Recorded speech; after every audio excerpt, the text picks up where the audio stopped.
Hello and welcome.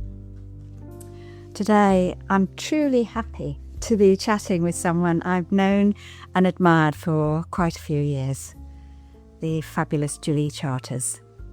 Gilly's lived in the Harrogate and Nesborough area for over 40 years, and she is deeply rooted in the local community. She's been a teacher, a probation officer, and she used to work part-time supporting parents at a special school near Thirsk. She's also a volunteer with a local mental health charity, active in Harrogate Quakers, a musician, and a very proud granny.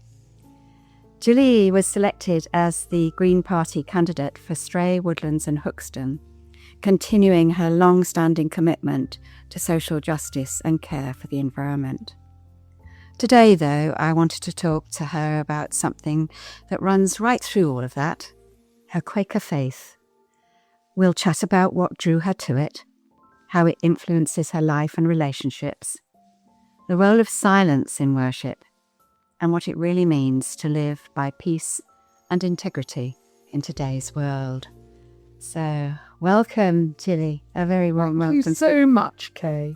And so could you just share a little bit about what first drew you to the Quakers? Yes, it's I grew up in a completely non-religious household.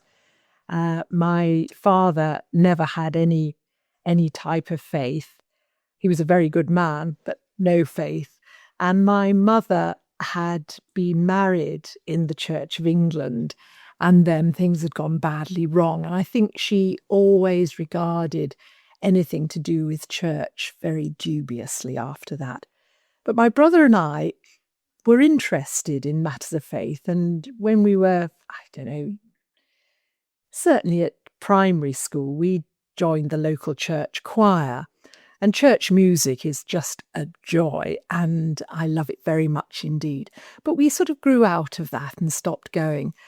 And then one Sunday, the two of us, my brother and I, aged probably, 12 and 10, something like that, walked to find another church. And we were going to find the Christian Scientists, but we hadn't left enough time to walk there. And at 10:30, we were walking past Isha Quaker Meeting House. So we pushed open the door and we went in. And it was amazing because we were actually a bit late. And so people were already settled into worship. So we walked as quite young people into a silent meeting. And that silence actually had a real impact on me. And then afterwards, the meeting was so welcoming. Here were we, two children, just dropped in off the road. And we were hugely welcomed. And throughout my teenage years, there was a lot of what we now call link groups, so teenagers from all over southwest London meeting up together and learning about other faiths like Judaism and Islam. So much so my father, of course, said, "Don't they want you to be a Quaker?" Because I'd come back from these weekends. But how embracing. So you were sort of all faiths were presented. Oh, gosh. Yeah, it was, and it's only in retrospect that I realised just how special that was. Yes. But it did give me some understanding of other faiths. And I just loved it very much. I everything about Quakers during my teenage years was very special to me.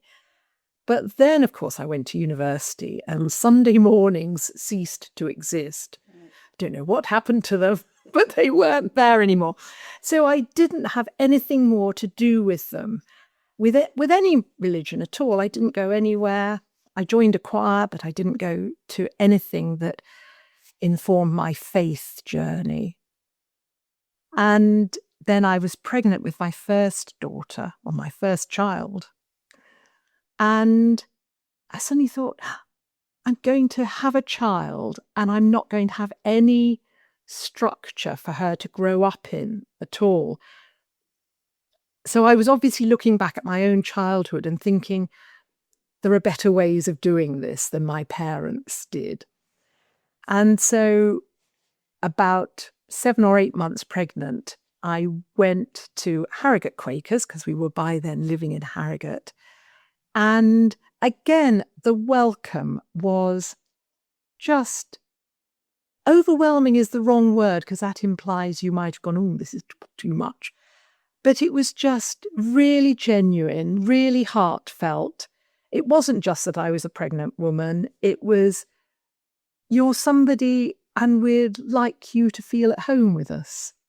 Do you think that's why it's called sort of Friends Meeting House? Yes, because it's a beautiful form of friendship. Well, I think that's certainly a modern way of looking at it. Yes, at the time that Quakers were first properly named, they were the Religious Society of Friends of Truth. And that's where the Friends bit came from. Right, okay. And Quakers was a nickname, of course, a pejorative nickname, which we went, I think we'll have that one. Thank you very much. But yes, there's no doubt that welcome is a really important bit, as it is of most world religions. Yes. Really, really important. Yeah. I mean, my first recollection of coming across Quakers was actually through Dad's army. I didn't know anybody who was a Quaker. But, my childhood was very much in the military and boarding school, so it was all sort of C of E. And Private Godfrey in Dad's army had refused to fight in the Second World War, but he'd been an ambulance bearer, so like a stretcher bearer. And I just found that so extraordinary because the hostility he received when they knew that he hadn't fought, in the First World War, because it was during the Second World War, and was profound. And it all dissolved completely once the platoon knew that in actual fact he had done his bit, just in a different way. And the way that he described it was that he couldn't kill any creature, not a mouse, not a bee, not a fly. He couldn't kill them. It was too painful for him. And I just thought, my word, that's a rare being.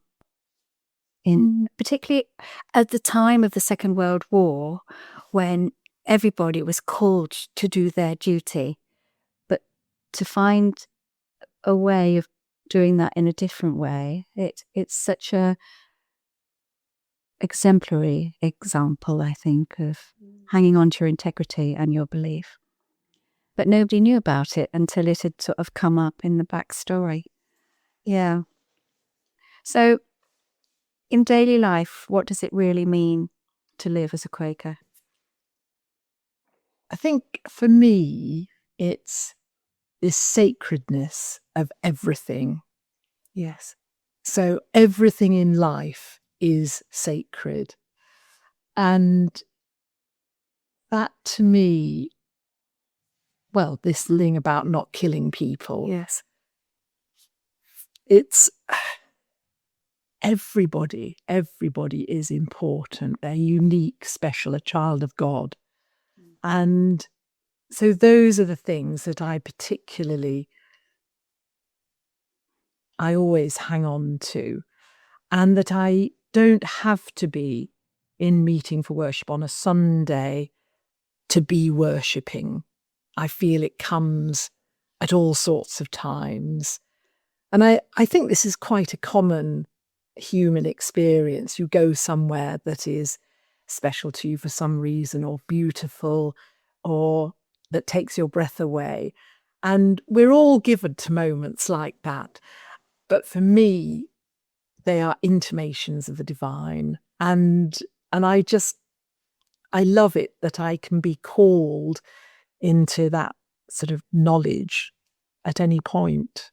And that to me is really important. So in other words, having a faith as a Quaker is not something you have. It's something that you are. Integral to you, to your being. I suspect it is, yes. And we certainly when we're talking to people about Quakers, we say it's not a Sunday religion. It is about the whole of life. Yes. Yeah. And how has that affected your relationships and your life?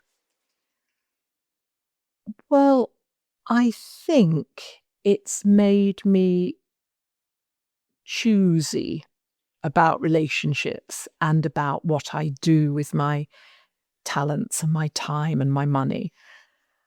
And so to me, being a teacher was an outward facing bit of caring about other people. Absolutely. And the probation officer bit, that also was, I just feel that so many people are diminished by things to do with society as it is at the moment. And so I felt I could go in and change the system. And of course I couldn't, but it didn't matter. I did it for a bit. I think you will affect it because everyone has an effect. In terms of being a probation officer then, were you dealing with young people, with male, female, or did you sort of specialise in a way? It was nearly all adult men that I worked with. And the whole idea of the probation officer role was that you dealt with people who were deemed to be high risk in some way. Yeah. And I found it really hard because you filled in a form and that gave you somebody's risk. Yes. And that actually didn't sit easily with me. But I'm well aware that I'm very easily taken in by people. Right. So it was probably just as well there was something a bit more demonstrable than me going, oh no, they're a lovely human being. Well, the thing is, lovely human beings are affected by the environments that they're brought up in. Absolutely. By the people that they are surrounded by. And I've definitely seen evidence in my life of young men, anyway, who have gone on to do better things with their life because of someone's belief in them or someone's efforts on their part. I think probably for probation officers, the sad thing is you'll only know if someone's gone on to a better life if they come back at you. But otherwise, you wouldn't really know how you'd affected their lives. And it's not measurable. If they're getting on with their life, you won't see them again. But in your mind, I suppose you either won't see them again or they haven't got caught again. It can go either way. So I think it's such a powerful role to play in life because some people are in prison because they're vulnerable and very easily led or have mental health issues that lead to addictions, that lead to, they're actually, I'm not covering everybody with this at all because it's a very huge generalization, but there is a certain element of people in prison who actually just need help to get out of the mess they're in. You're so right. You're so right. Most people in prison, I think I can say this, have had a huge range of adverse childhood experiences. And we're only just beginning to learn the ongoing impact of trauma in childhood and how it alters the way that you see other people. People that you or I would probably look at and go, come and join us, come over here. Yeah. For people who've not experienced proper love and care, and more likely actual abuse within the family, they see people as a threat. Yes. And they're fearful. And so they behave in a way that we don't like. And I think as a society as a whole, as inequality increases, so people, even if they've not had really adverse childhoods, are going, why can't I have some of that? Yeah. We see these hugely rich people driving very expensive cars, and for young men in some areas, being rich is seen as what you want to be. Yeah. And how do you do that? Yeah. Yeah. I hear you entirely. But also, to some degree, during the pandemic, lots of youngsters were isolated in so many ways. Well, we were all isolated to some degree, weren't we? And the impact of that on young people's abilities to and resilience to cope with life has definitely been impacted. So it's not just an abusive childhood that can create a problem. It's one where they're isolated or neglect, or it's not. It's much more complex, isn't it? Oh, absolutely. Yeah. But I think what annoys me, I think angers is probably the correct word. What angers me is that we recognise children at risk from conception. Yeah. We know if a child is likely to not have the advantages in life that we think children should have. And there isn't the resources aren't put into helping people at that stage. There's an awful lot of other things as well, because I heard a shocking statistic a couple of days ago that out of all of the primary schools in the Harrogate and Esborough area and surrounds, there are 1,100 primary school children below the poverty line, getting families getting food from food banks.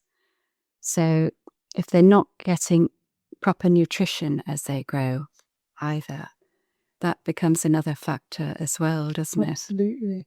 And not giving proper support to families is a political choice. Yeah. And that's another thing that my Quaker faith has made me do. I think things need changing. They do. And to have any government say, well, once you've got more than 2 children, we're not going to give you any money for the next children. Just think, in what universe could that be considered the right way forward? Yeah. So let's talk a little bit about your aspirations for the Green Party, because I'm assuming your interest in environmental issues and ecology have come from being a Quaker as well. Yes, very much so. I think because of this, looking around all of us here, it's because of the beauty of the world and because of its fragility, we've got to look after it. And there are lots of groups of people for whom making money, we're back to making money, is the most important thing in their lives. And they will do that so that in the here and now, they have all the wealth they could possibly want. And that leaves the world a poorer place. Yeah. And so I felt I had to get involved with green politics because there was no other party that was so serious about what was happening in the environment. So I came across an old poster for when I stood as a Green Party candidate in the early 90s. Right, okay, I didn't realise it'd been so long ago. Well, I didn't realise it was so long ago until I brought this out. And then, of course, my great guru was Arnold Warnicombe, who at that point had just been elected to Harrogate Council. as a green councillor. And so I felt there was something to work with. And we weren't successful at the time, other than with Arnold. But it did show me that having your hand on the political tiller does make a difference.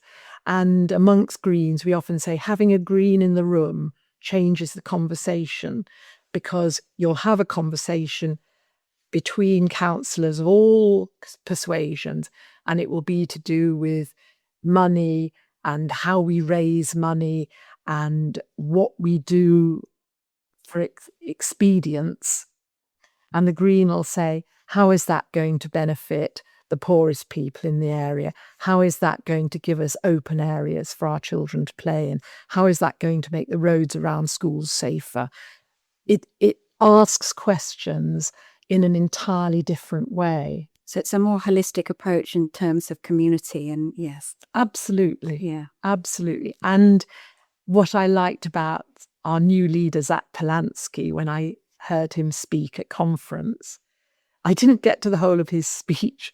I came in at the point where he was saying, I come from a Jewish family. I was brought up in the area of Manchester where the awful atrocity happened on Yom Kippur. I know the people involved. My family started off in Latvia and we had to move because of pogroms. We moved to Ukraine. We had to move because of pogroms. We moved to Poland and we came across the Nazis. And he said, and then we came to the UK and we face anti-Semitism. Yeah. So he understands that thread. That's a really powerful thread. And I just found it really moving. He was speaking absolutely from the heart. There was none of this, what shall I say to get to make sure I've got the political zeitgeist. It was, this is who I am, and this is why I am the way I am. So it was lovely to hear that. And I cried a lot. Oh, and he ended his speech with the most lovely thing about how he'd visited a program that looks after people when they come out of prison. It's called the Dusty Knuckle. And these men arrive fresh out of prison, and they've been met once in prison by someone from the project. But they're all really worried. And one chap arrived late because he didn't know about public transport because he'd been inside for so long. And someone had bothered to make him a cup of tea because they knew he would be feeling all churned up and all, oh, no one will want me. I've blown it yet again. And there was someone waiting for him to say, it's okay, sit down, let's have a cup of tea. We can catch up later. And so Zach finished his speech with, kindness is a really important thing.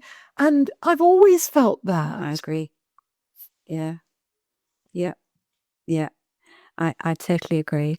I once asked my father, who I thought was the wisest man, can still consider the wisest man I ever knew, what he thought were the 3 most important qualities to have in life. I can only remember 2 of them at this moment in time, but it will come back to me. But the first one was kindness. The second one was a sense of humour. Oh, and the third one was to be loving. Kindness, a sense of humour, and to be loving. Because I know it doesn't always happen that what you give, you receive, but what you give sends out a vibration that other people will receive. And I think it's what you invite back into your heart. And a sense of humour is vital to keep a perspective on life. And to be loving is the best quality in the world anyway to have. So absolutely. Yeah. Absolutely. Okay. So coming back to Private Godfrey, being a pacifist, all Quakers make a commitment towards pacifism. That's really interesting because although there are lots and lots of things that Quakers hold very dear. Not all of them are absolutists in any way. And quite early on in my Quaker life in Harrogate, I went to a lovely talk where one man, well, both men had been born after they were required to sign on the dotted line and go into the army. But one man was saying that even with his Quaker principles, if he saw evil in action, he would feel he had to do something about it. And if his government felt that going into the army and fighting another group of people because of that, he would do that. Right. And the other person was coming from I couldn't do that myself. Okay. I would have to be an absolutist. But yes, it's certainly one of our testimonies that we have a very clear testimony to peace. And it is one of the more difficult ones because people will say to me, so what would you do about Ukraine? Yes. And that is really, really hard. And all I can say to people who ask those questions is we don't put enough effort, we don't put enough time into proper diplomacy. So much of what goes on at a macro level is doing one another down. It's trying to appear better than the next person. It's building, again, stoking fears, fueling tensions, which could just as easily be, well, probably not just as easily, because making war makes people money. Of course it is. And making peace doesn't make anyone money. No. But I feel that most situations in the world where there is war, there's either enormous inequality, there are tensions between different groups of people that aren't being addressed in a open-hearted way, or there's greed. Yeah. And all of those things can be tackled by proper listening to one another, which is something we just don't do enough of. No. As someone once said to me, have you ever acknowledged that the word listen, spelt differently, is also silent? So let's just chat a bit about silence. I've only ever been to 2 Quaker meetings, and there was very little said at either. So I'm curious about that side of it. Well, silence obviously made an impression on me as a 12-year-old. So I think it's something that comes it must be something that I felt I want. And in 1699, William Penn wrote, "True silence is to the spirit what sleep is to the body, nourishment and refreshment." Mm. And I just love that. Yeah. And there's all sorts of things about silence. One is that using words so often upsets people. I'm using words in one way, you're hearing them in another way. We end up at loggerheads when actually what's going on inside us may well be exactly the same thing.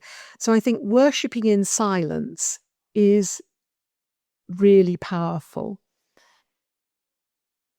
I think there's a living silence. To me, there's a silence where the people taking part in it are all engaged in the same process. And in Quaker circles, we refer to it as centering down. And so we come into a meeting for worship. We're always enjoined to come with hearts and minds prepared, or as some of my older Quaker female friends used to say, hearts, minds, and the Sunday lunch prepared. But I think that's hearts and minds prepared is a impossibility for most people. People come with their young families. people are keeping an eye on the clock because they're doing one thing and they think, oh my gosh, I'm going to be late. So actually a lot of people come into that beginning of meeting for worship all tense. They're worried about things. They've left things undone. There's 101 things going on in their minds. And centering down is this process of accepting that that's how our brains are. They do chit-chat all the time. And it's just allowing our bodies to settle down, our breathing to regularize, and then to just let the thoughts float through our heads, which of course is very like Buddhism and all this meditation. and any sort of meditation. The thing that I think is different about a Quaker meeting for worship is that we've all come together to be with each other. And so I suppose it's that little bit in the Bible about when 2 or 3 are gathered together. Mm. And so we meet together because we find that corporate silence actually does have something about it that's different from me sitting at home saying, oh, I'll join in with Quaker worship today. I can do it. It is possible. And of course, all through COVID, we did it online. Yeah. But there is something magical about sitting together in silence with people, most of whom you know really well, and looking round and seeing who's there, who's not there, looking at the new people, welcoming people in as they come in late, because we do. And actually all being aware that we are there to give thanks for the wonders of the world, that we are there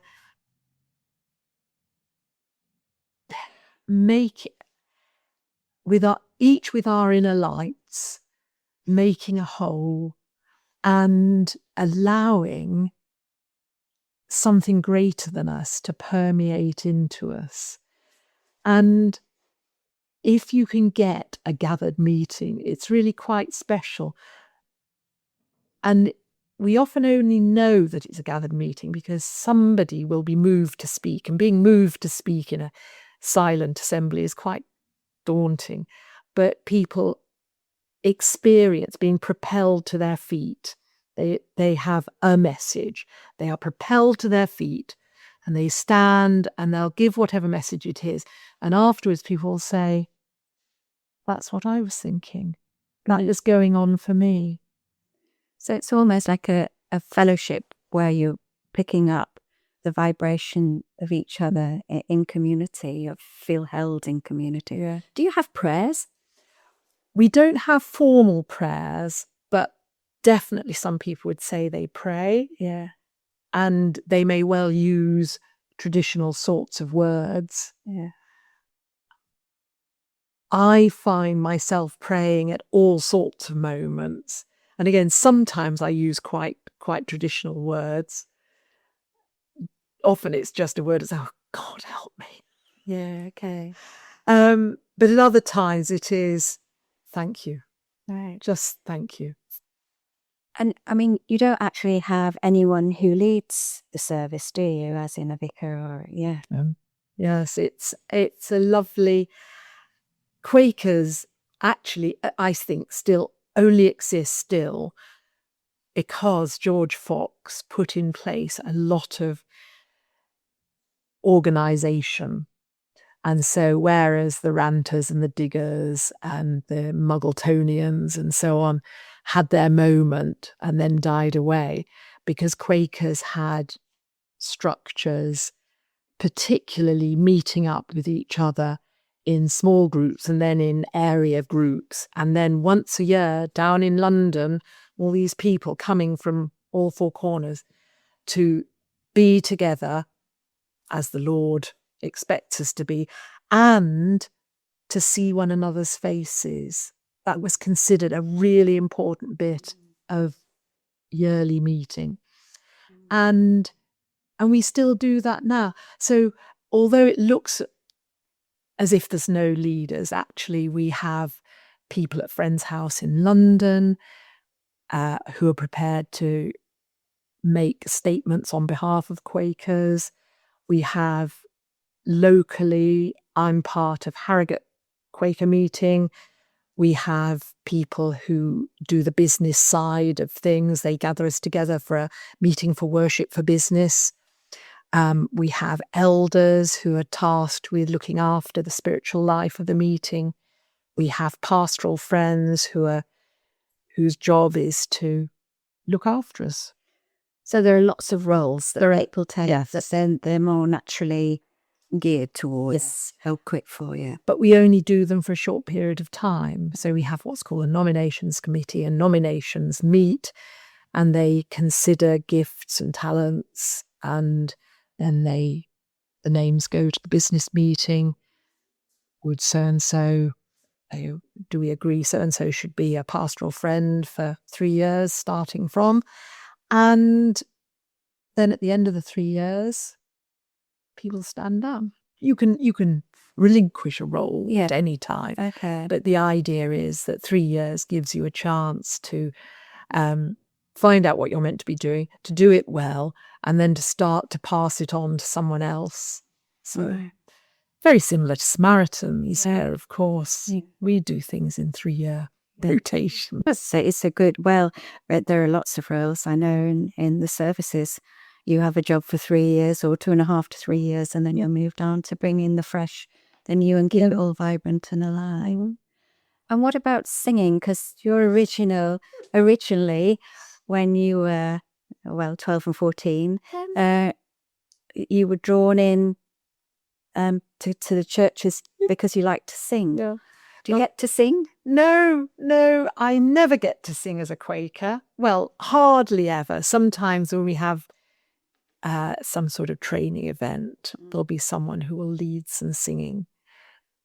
But all my music making is outside Quakers. But I really do it with groups that I think any Quaker would want to join. Right, okay.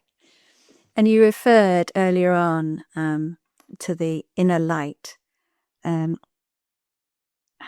do you understand it? It's a really interesting thing. Whole books have been written about this. My understanding is that the inner light, which some people refer to as the inward light, is that of God in each person. And in Quakers, we have a lovely poster which is designed for children, but I think it's very effective. And it shows people sitting in a Quaker meeting, people of all ages, and they all have a little, a candle or a little lantern or a torch where their heart is. Beautiful. And it's just a lovely idea, and it is trying to show outwardly what we feel inwardly. Yeah. So, yeah. Share compassion from the inside. Yes. Yeah. Okay. What do you think is the most challenging thing you've found about being a Quaker? There's a variety of things that I find challenging. One is that as Quakers, there's a huge amount of work to be done with it to keep a meeting healthy. And that takes time and energy. And I often think, I'd rather not be doing this. And then I think, but how then can we expect people to come in and find a welcoming, loving community where the sorts of learning is offered and people feel, yes, this is my spiritual home.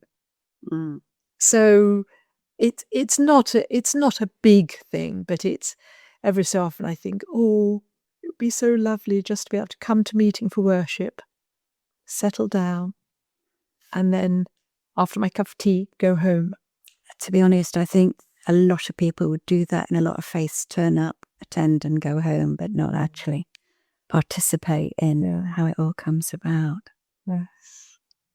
Are there any other challenging aspects to it? Yes, there is. We're enjoined to live simply, and I'm aware that I'm still a meat eater.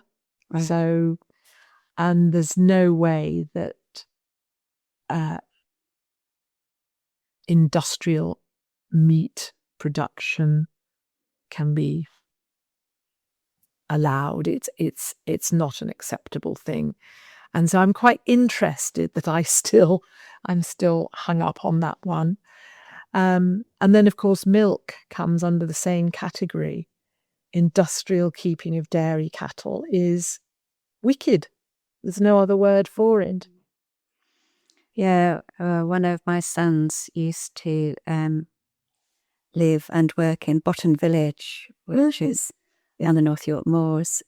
And for the village itself, they used milk from the cows locally, so they didn't have to pasteurize it. It was just for personal use. And he reckoned that he knew what the cows had been eating through the milk, whether it was clover or whatever. And he even got to the point where he thought, oh yes, this milk has come from Daisy today. So because it becomes quite distinct rather than the bland milk that's been so homogenized. And it's a fascinating topic. Well, I think if we all lived and worked in a way that Botton Village did, I could probably justify it more, because to me, mixed farming is an ideal. It should be a closed circle type of production. But it's not like that, is it? No, even my lovely organic milk from Darlington is not like that. No, but I think sometimes, given the world in which we live, we just have to do the best we can, and we are human beings. We're not meant to be robots. No. So yeah. And what's been the greatest gift for you, being belonging to the Quaker community? Oh, it's being part of a group of people who are entirely genuine in what they are seeking, how they're seeking it, how they want to bring other people in. And I'm trying to think if I've come across a Quaker who made me go, I'm really surprised they're a Quaker. Right, okay. And I don't think I have. Yeah. I think I've found people who find sacredness everywhere, who feel that we're human beings, not human doings.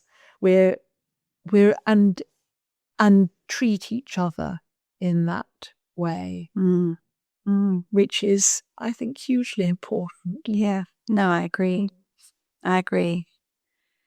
The Quakers that I've heard about, they've always made quite a mark on society. I mean, obviously, living in Yorkshire, Roundtree Trust at York, my lovely neighbour who passed away a few years ago, Ina, the most beautiful Ina, married a man who had been brought up in an orphanage, and he got some sort of sponsorship through the Roundtree Trust, and they paid for his education, and that gave him a platform that really elevated his life. He was always enormously grateful. And, they've been very involved in social reform and all of historically, there's an awful lot of good that they've done, not just to the planet, but, to humanity. Yes, and I suppose my only concern is that here we are in 2025 and we're still teaching our Quaker children about Elizabeth Fry, who worked 2 centuries ago. And I also think we have to be really careful not to whitewash what Quakers were doing, because although, yes, there were Quaker abolitionists for slavery, there were a huge number of Quaker slave owners in the States. Well, huge numbers, yes. Oh, right, okay. And they made it very difficult for Quakers who were going, but all human beings are of equal value. Yeah. How can you be keeping these people in dreadful conditions and whipping them to make you rich? I had no idea that happened. Yeah. Oh, my word. Okay. Yeah. So people like John Woolman, who is a real hero of mine, again, living in the 18th century, he wouldn't wear dyed clothes because he said the dyes were made by slaves. He also felt it was wrong to wear black clothes because they hid the dirt, and that people should be honest about what they were like. He wouldn't travel by stagecoach because the horses were whipped, and that was wrong. He was just the most amazing man. He came to people's attention because he worked as a legal clerk, and he was at a man's deathbed. And the man said, "Oh, and you better write in my will who I leave Jemima to." And John Woolman said, "I cannot write who you leave another human being to." Goodness me. So there's we're not whiter than white, if you can say that. Still know what you mean.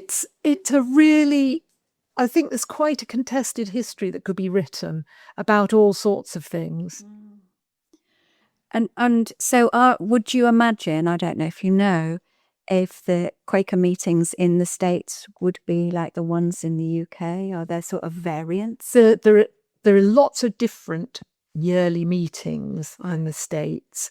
Lizzie would be the person to tell you about this, because she actually went and spent some time studying a particular bit of Quakers in the States.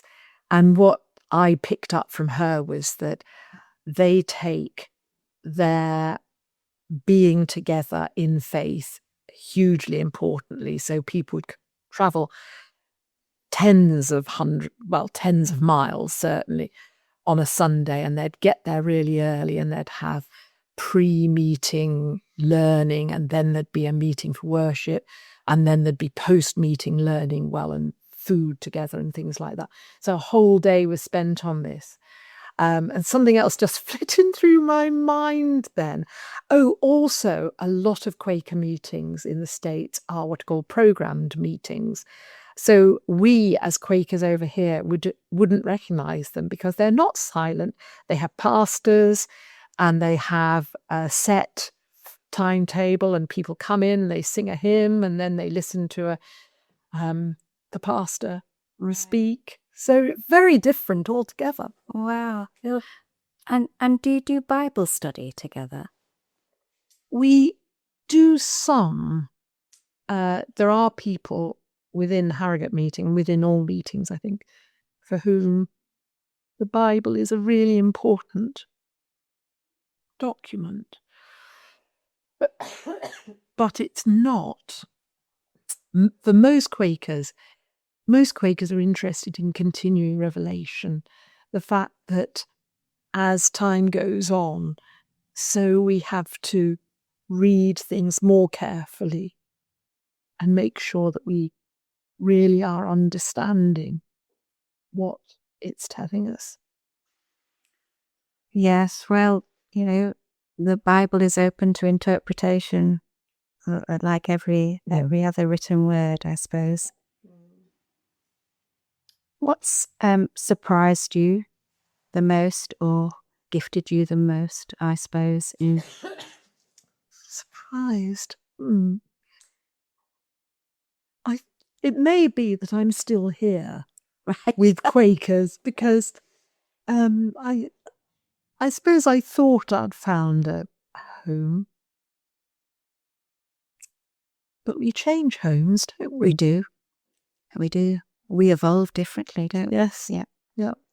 And I've known lots of people who've been with us on their spiritual journey for a while and have then gone off somewhere else. So maybe my spiritual journey is a bit sort of mono-tracked. But yes, but I am still there. Well, I mean, it started in earnest at a young age, really. I don't know many children of that age, of the age that you and your brother were, who would set out to find a church. I also, right now, cannot think of any child that I know who'd be prepared to sit in silence for any length of time. Silence is a complete anathema. They want entertaining every minute of the day. We don't make our children sit in silence. No, I'm sure you now. We just don't. No, I'm sure you don't. So yeah, we're all on our own pathways of hope and faith, and as you say, we change and we reshape and reform, and that's part of the path. Is there anything else about Quakerism that you'd like to express that we haven't covered? Yes. I've twice, quite recently, had people say to me words along the lines of, Quakers are good at looking at death, contemplating death, and I think that's a real gift because, and certainly I would say it's something I've received from Quakers. I think being able to talk with people about their hopes and fears is enormously important. I totally agree. I did a podcast probably a couple of months ago, maybe more, with Dave Billington from Full Circle. And in it, I did mention that we put so much work into bringing each child into the world. Well, in the Western world, we do, antenatal classes and books written and so much care and attention. But it's almost as if we dismiss the end of life as something to be got out of the way. And there's very little preparation in the way that we meet it or even remotely prepare for it. And it's, I think it serves us well to look at it and face it. I think it also, I speak for myself, has helped me to appreciate life more. And that to me is why I'd like to encourage people to be more honest about we're all going to die. Yes. Not in a flippant way, not in a negative way, not in a morbid way, but as in our time here is finite. And doesn't that make everything we're doing now so much more special? Yeah. And it matters. How we behave, how we care for each other, the planet, it matters.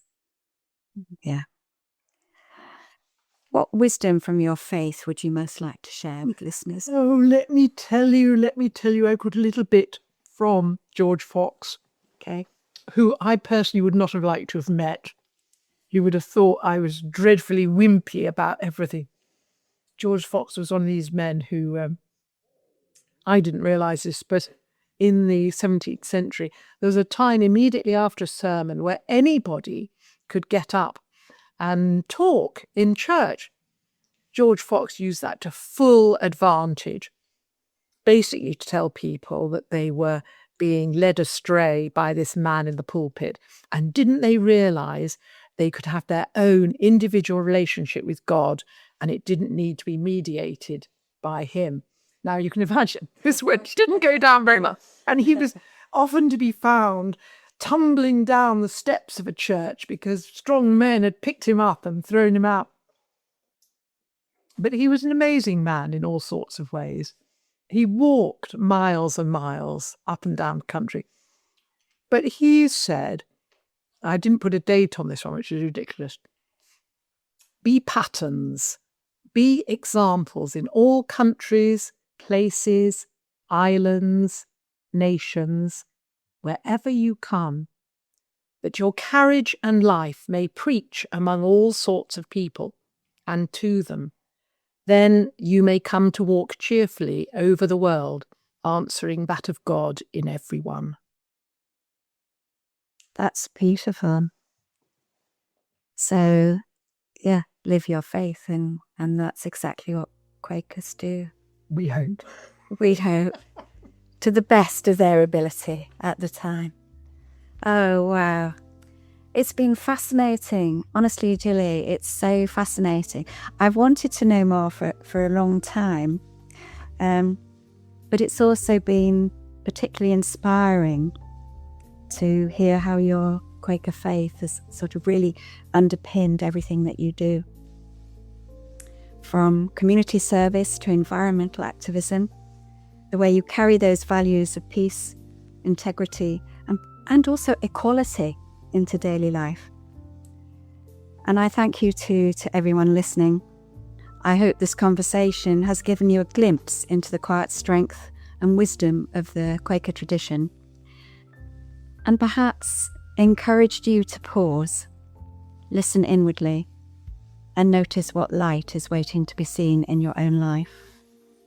Until next time, may you find peace, stillness, and connection in the everyday moments. Thank you for sharing this quiet space with me. I hope it brought you a sense of peace and presence.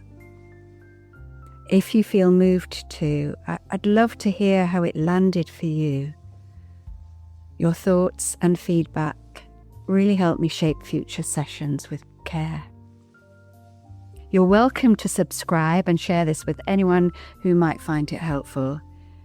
And if you'd like to be a guest on the podcast or simply connect, I'd love to hear from you. Until we meet again, go gently. This podcast is edited and produced by Mike Roberts at Making Digital Real. If you're thinking about starting your own podcast and need some expert technical help, I can't recommend Mike highly enough. He's professional, supportive, and truly amazing to work with.